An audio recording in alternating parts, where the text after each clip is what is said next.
Hey guys, what's up? I hope you are doing great. Today we'll find the difference between two verbs, to go and to drive. Let's go.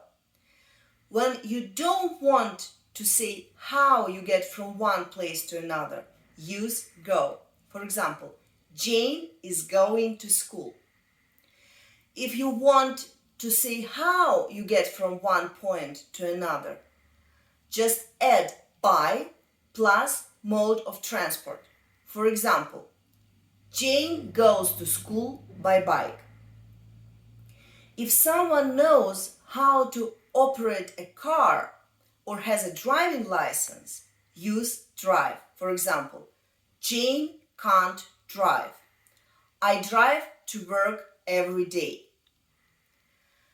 Use to drive when traveling in a motor vehicle, especially when we are controlling its movements. For example, her mother drives her to school every day. And here is a quiz for you. We are to Scotland next year. Fill in the gap. I repeat, we are to Scotland next year. Write your answers in the comments.